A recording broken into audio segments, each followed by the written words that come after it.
الحمد لله الذي هدانا لهذا وما كنا لنهتدي لولا أن هدانا الله أشهد أن لا إله إلا الله وحده لا شريك له وأشهد أن محمدا عبده ورسوله أن عبد الله ابن عمر رضي الله عنه قال النبي صلى الله عليه وسلم بني الإسلام خمس شهادة لا إله إلا الله وأن محمد رسول الله إقام الصلاة إيتاء الزكاة وصوم رمضان وحج البيت من استطاع إليه سبيلا.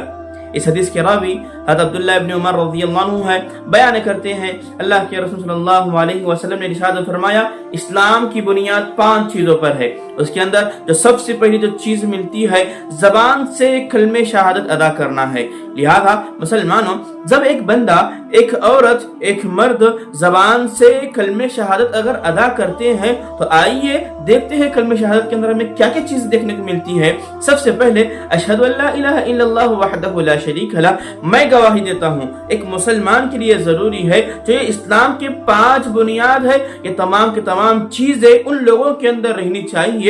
جو سب سے پہلی چیز ملتی ہے اشہد ان لا الہ الا اللہ وحدہ لا شریک لہ، میں گواہی دیتا ہوں یا دیتی ہوں کہ اللہ کے علاوہ کوئی معبود برحق نہیں، وہ اکیلا ہے، اس کا کوئی شریک نہیں. ایک بات یاد رکھیے، اللہ کے رسول صلی اللہ علیہ وسلم نے اس ضمن میں اس کلمے کے اندر جو ایک بات بتائی ہے وحدہ لا شریک لہ، اللہ کے علاوہ کوئی معبود حقیقی نہیں ہے.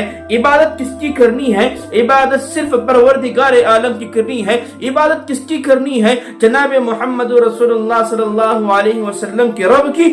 میرا بھی رب ہے، آپ کا بھی رب ہے، ہم تمام کے تمام لوگوں کی رب کی عبادت کرنی ہے. عبادت کے اندر صرف ایک اللہ کی عبادت کرنا ہے، اللہ کے ساتھ کسی اور کو شریک نہیں کرنا ہے. اس کے بعد جو دوسری بات ملتی ہے وَأَشْهَدُ أَنَّ مُحَمَّدًا عَبْدُهُ وَرَسُولُهُ، اور میں گواہی دیتا ہوں یا دیتی ہوں کہ اللہ کے رسول صلی اللہ علیہ وسلم اللہ کے بندے اور اس کے رسول ہے. لہذا مسلمانوں اس کلمے کے اندر ایک بات جو ملتی ہے سب سے پہلی اللہ کی عبادت کرنا ہے. اس کے بعد جو کلمہ ملتا ہے وَأَشْهَدُ أَنَّ مُحَمَّدًا عَبْدُهُ وَرَسُولُهُ، کس کے طریقے کے پر؟ جناب محمد رسول اللہ صلی اللہ علیہ وسلم کے طریقے کے مطابق ہمیں زندگی گزارنا ہے، ان کے طریقے کے مطابق عبادت کرنا ہے اللہ کی. اس کے بعد جو دوسرا بات ملتی ہے، جو اسلام کا جو دوسرا رکن ہے، جو دوسری بنیاد ہے، وہ کیا ہے؟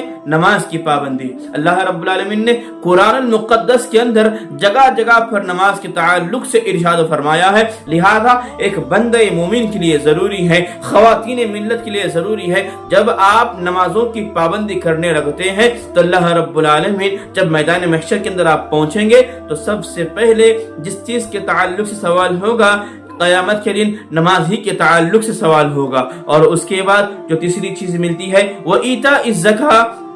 اللہ کے رسول صلی اللہ علیہ وسلم نے یہاں پر جو تیسری چیز جو بتائی ہے وہ ایتاء الزکاۃ. یہ زکوٰۃ جو ہے، ایک آدمی جب مالدار ہوتا ہے، جس کے پاس ڈھیر سارا مال ہے، تو ایسے لوگوں پر اللہ رب العالمین نے سال میں ایک مرتبہ زکوٰۃ فرض کی ہے. اس کے بعد رمضان اور رمضان المبارک کے روزے رکھنا ہے. رمضان المبارک کے روزے ہر مرد ہر عورت پر فرض ہے. اگر بالفرض اگر کوئی مرد بیمار ہے، اگر کوئی مسافر ہے تو مسافر کے لیے ضروری ہے، کوئی آدمی سفر میں ہے، مسافر ہے، مسافر کے لیے ضروری ہے کہ وہ بعد میں آ کر ان روزوں کی قضا کرے. اگر کوئی بیمار ہے تو بیمار کے لیے ضروری ہے کہ جب وہ شفا یاب ہو جائے تو روزوں کی قضا کرے. اگر کوئی آدمی ایسا ہے، اگر کوئی مرد یا عورتیں ایسی ہیں اگر بیمار پڑے ہوئے ہیں، ان کی صحیح ہونے کی علامت نہیں ہے، تو آپ ایسی صورت کی حالت میں، آپ ایسی حالت میں لوگوں کو فدیہ دے. اور اس کے بعد استطاعت ہو تو بیت اللہ کا حج کرے.